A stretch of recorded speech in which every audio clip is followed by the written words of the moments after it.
The Tokugawa Shogunate by Denise Carey. A shogunate is a Japanese government that's controlled by shoguns or hereditary military dictators. The Tokugawa Shogunate was the last shogunate that lasted about 250 years of a period of 700 years worth of this type of dictatorship in Japan.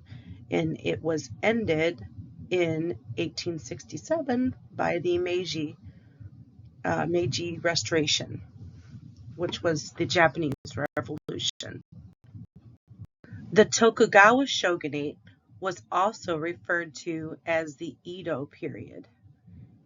In the hierarchy, the top position would be held by the emperor, followed by the shoguns, then the daimyo, then the samurai, and then lastly the peasants, which included farmers, artisans, and merchants. So at the top of the shogunate pyramid is the emperor. And you'd think that him being at the top would mean that he held the most power, but he was actually just a figurehead and had no political power whatsoever.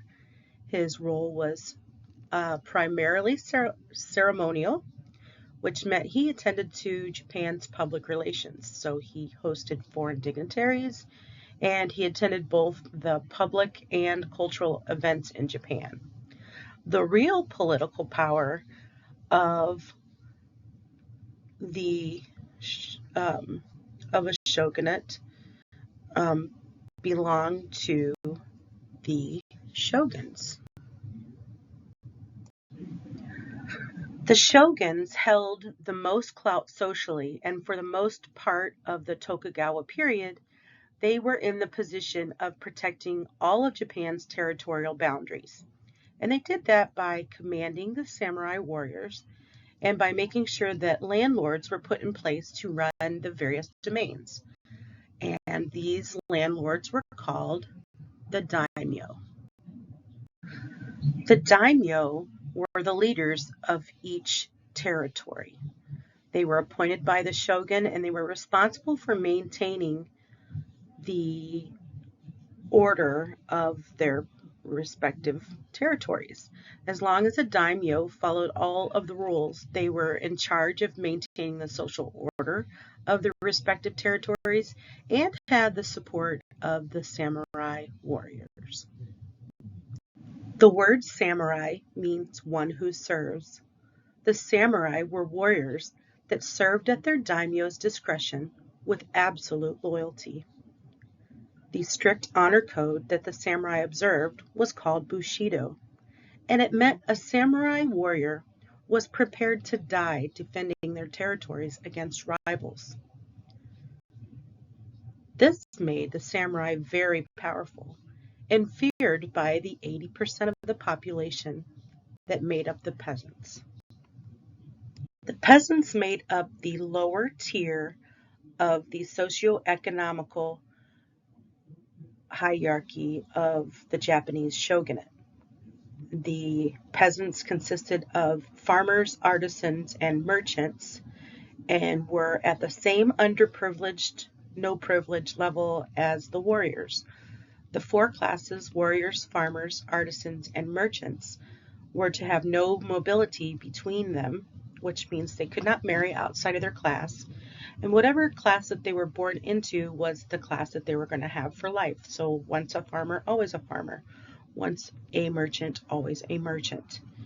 The merchants were at the bottom and were often referred to as parasites by other members of their community. The farmers, ironically, they often suffered from starvation during times of famine, because even though they produced all of the food for the entire nation and they were held in higher esteem because of that over artisans and merchants, they starved and they had undue heavy tax burdens that were imposed by the shogunate. And tax burdens weren't the only thing that the shogunate imposed on their people to oppress them. In 1614, the shogunate Ieyasu banned Christianity in Japan.